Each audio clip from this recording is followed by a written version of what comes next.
What we're going to do now is we're going to move into our odds and ends segment. I'm going to keep you guys on board here. I've got a number of different topics to talk about. The first thing I want to talk about is last night. I don't know if you guys saw the Tim Hortons Brier was on last night. Yep. Team Brad Gushue won the Brier in their home province of Newfoundland in St. John's at Mile 1 Stadium. The place was just crazy. Did you guys get a chance to, have you ever heard a crowd that loud for curling? Unbelievable. Would have been some fun in St. John's last night after the... Oh my goodness. Well, he said he was taking it down to George Street. Yeah. But the signs were the best part. Eyes the buy that wins the Brier. Yeah. The signs were the best. You get everything in Newfoundland, eh? The pressure of winning in your host city, like, you know, they're from St. John's.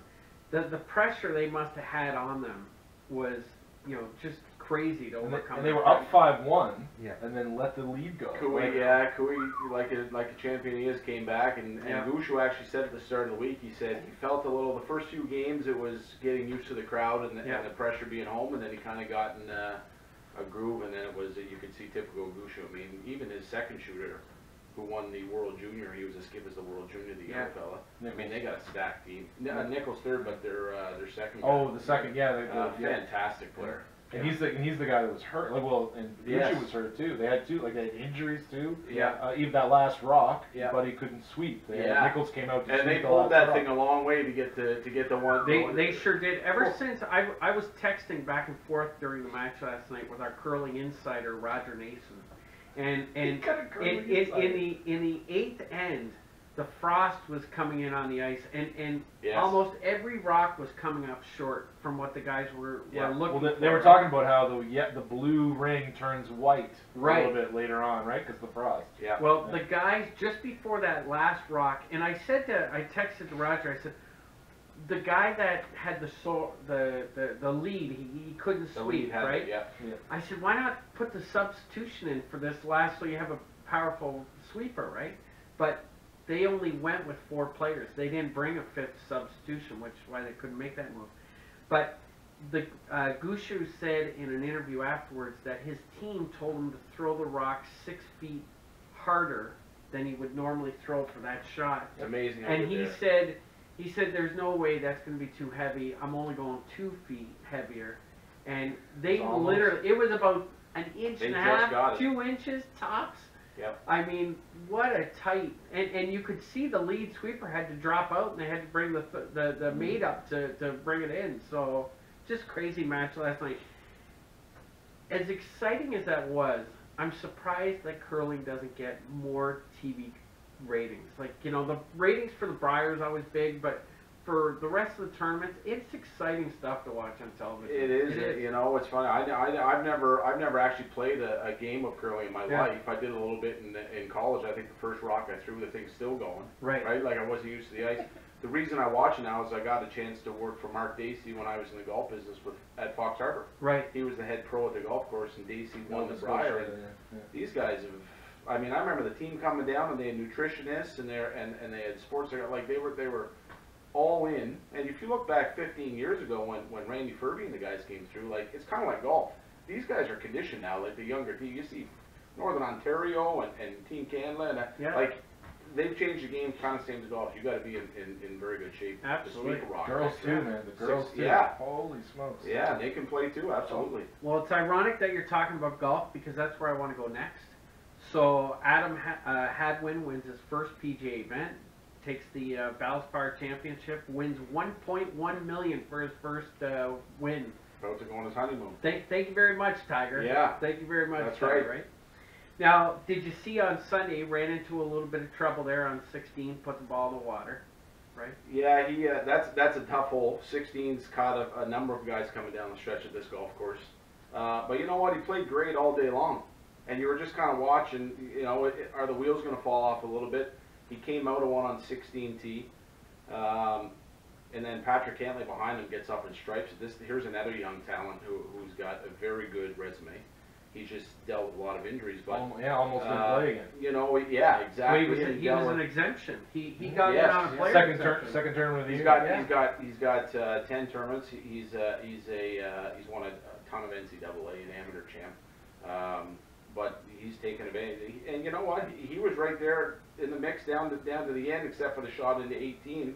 But Hadwin pulled her together after the double. He didn't pack it in. And a big thing for Hadwin too, he got to -14 after 3 rounds. Right. Yeah. You know, if he was at -9 or -10, he wouldn't have been there. But there's a lot to be said for going low early. Yeah. And then there's a lot less pressure on Sunday because he put himself in a good position. And same thing like Gushu coughing up the lead, could have choked. Yeah. There 5-5. Kept it together. He put and 18 was just 2 strike shots. Right. It's nice to see some good young Canadian talent on the tour. And I love Cantley. It's a second win from the Canadian this year, right? Yeah. Yeah. And I love Cantley after because they were right in his face about you must be so happy because he earned his card. He didn't have his card. He earned his card.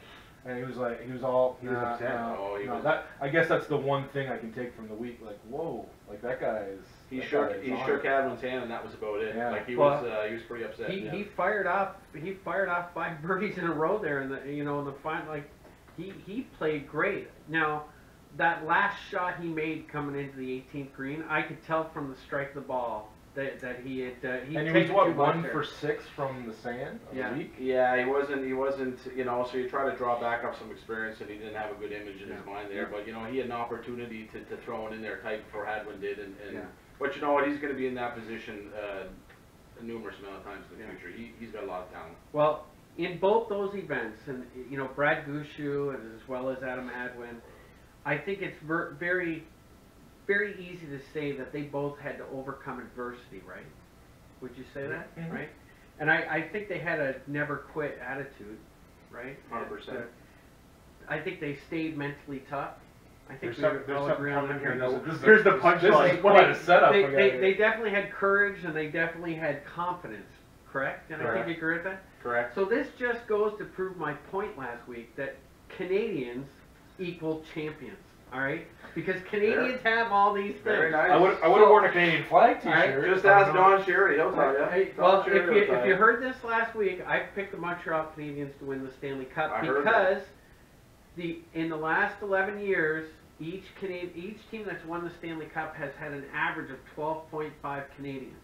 My brother Chris had the audacity to sit across from me last week to argue that. Remember, Jay? What was the question? Give us the order that you gave last week. Yager or Lemieux? Yeah, so I gave him the choice between Yager and Lemieux, and he would take Yager every time on the last shift of the game over Lemieux. And then you had Gretzky and Gretzky and so that's why you fired him from the show, right? Oh goodness, who did I have against Gretzky? He picked Yager over Gretzky. Yeah. It was atrocious. Now this is Chris we're talking about. This is Chris. This is based on hairstyle. Come on, Chris. Yeah, but you know what? A real cool stat about Jaromir. I only know this because I'm a Penguins fan. When Jaromir came in the league, you take Jaromir and you unscramble the letters, spells Mario Jr. There you go. Little cheesy fact, but a little cheesy fact. You know, now, we always had better hair than Mario. That's right. Next up for the PJ, we got Arnold Palmer tournament this weekend. Yeah. That's going to be a pretty emotional tournament this weekend, don't you think? Yeah. Absolutely. Full field, no Tiger, but it's going to be a full field for this tournament. But still, Ray, a lot of guys not showing up. Like the PGA's got to address that. There's too many guys skipping too many events. Okay. And something like this for Arnold, there needs to be it's a decent field, but it's not where it should be. There's some guys that are still not there. I mean, there's a lot of big names, but Scott's right. Not all the top guys are there. Okay. These guys now, are very disciplined to their schedule leading up to the match. We talked about how big the prize money is. They don't need to play. And as Ray said earlier, thanks Tiger. That's exactly why Tiger's made the game for. But Arnold deserves that a little bit more. Yeah, I think. Yeah, and you'd think those guys. And a lot of them are, but if you look at, I don't have it in front of me, but I read about it last week. There's some guys that should be there. But they're very independent now. The players have a lot more power than the league. Now they just introduced on the first tee a new 13-foot statue of Arnie as they're going. Yeah, so very nice. It's just been launched. It's beautiful. I'm sure there'll be a lot of players going up to tap and stuff like that. My biggest question: I wonder if that statue is going to be as popular as the Rocky statue in Philadelphia? Wow, that's very, that's a I good think question. you know. I think you can overcome that. No. I don't know if No. you overcome Rocky. No. Yeah. Just quick thing here on NASCAR. I don't know if you guys saw in the NASCAR race this week, Kyle Busch went up to Joey Luongo, who apparently Logano, who apparently his car slid up, hit Busch and sent him flying. Now, when I watched the video, I don't know if you guys saw the YouTube video. Kyle Busch is a heck of a driver, but he definitely has to work on that right cross. Don't you think? Oh, Busch, yeah, you know, you think he's being experienced because he's definitely a guy that's got a chip on his shoulder, Bushy for sure. And you know what? What's the old movie Days of Thunder? You hear it, you know, Robbins racing. Yeah. Who knows what happened, whether he went up the track or came down the track. But anyways, you know, it's pretty embarrassing getting out of your car, running up, and then the guy, you go up and he punches you. This is what bothers me. That was racing. He's done that. Exactly. To 74 other guys. That's right. It's part of race. You're trying to win. And I had to laugh though. Fox Sports tweeted out, the tweet they tweeted out was after the punch. They said landed a punch, and they called it fake news. So it was pretty good. Fake news. I thought that was pretty good. Right after Trump. Yeah. Two more quick subjects before we get out of here. Tony Romo, no news yet. There's really three options for him here. One, he can go back to the Cowboys as a backup. That's a big salary to carry as a backup. I don't think it's happening. Number two, a trade. There's a number of different teams that are suggesting that, you know, trade, but most of them want him to be a free agent. They don't want to give up anything for him. Or three, the latest news is there's a TV offer out, I think, from Fox and CBS as a TV analyst, so he could retire. To replace John Lynch, because Lynch just got the general manager's job. That's right. He's the number 2 broadcaster for Fox. Right. So that's the big offer. They said a number two broadcaster job to walk into is huge. It never happens. Never happens. So what do you do if you're Tony Romo? What option are you going with? You play. And the Cowboys did the wrong thing here by it was out there they were going to release him. And then it was just out there. Jerry Jones pulled it back. Denver said, John Elway today said that they're not interested in Romo. They're not willing to trade anything for him. They're happy now. They're playing a bit of possum too. DeMarcus Ware retired today, so I don't know what the salary cap implications there are for more money for Romo. Right. But he's going to end up in Houston. I just think he's given a lot to the Cowboys. I think Jerry Jones should just release him. They've got the young quarterback. Romo, I'm not a huge Cowboys fan, but Romo deserves respect. Romo's a good guy. Yeah, and he deserves that. He sat last year. He wasn't happy, but he really was professional about backing up Prescott last year after that injury. Yeah. And I think he lent Prescott even said he gave him a big hand. But the other thing too, it might be much ado about nothing, considering he could play 3 games. Yeah. You know, I don't think that's probably not going through his mind. He's a young family. He's got a horrible back. Yeah. He wants to go as a competitor, in my opinion, at the age he's at. He wants to go, obviously, to a Super Bowl contender. He's not. I don't think he has any interest going somewhere to play for 2 years and not have a chance to win. And Houston would be. I agree. But maybe you start talking Denver. Well, he's played in Dallas, right? So you go to Denver. You know you're going to deal with the weather ailments. Is his arm strong enough to play in the cold deep into the season? See the cold. Home's big advantage in football. If he goes to Houston, he's inside. Well, they got young wideouts. They got a young, great team. DeAndre Hopkins. Defense. I think Houston's the place, honestly. But you know what? Look how strong that defense was against the Patriots without J.J. Watt. Yeah, I mean that defense is going to be lights out next year. And Peyton knew at the time, just go manage the game. Don't make any mistakes to give them the ball. Here's the big thing: Texas. Houston's in the AFC, Dallas in the NFC, so that's good for that. They're not going to see, right? But in Texas, there is a huge rivalry in a lot of sports between Dallas and Houston. In life, it's a very competitive atmosphere, and it would kill Jerry Jones for Tony Romo to go into Houston and win a Super Bowl. Yeah, probably. And that's some of what's going on. I bet you Jerry Jones would be happy for him to go to Denver. Right. Because being in the same state, Houston's not that far from Dallas. They're both the biggest cities in Texas. Yeah. I think that's some of why they won't release him, because I think he'll end up in Houston. Or how much money would you pay him? You wouldn't want him to be a backup. How much could they pay him to sit behind Prescott and say, we want to retire you? You know, what would be the number that Tony would accept, I guess? That's it. You know what I mean?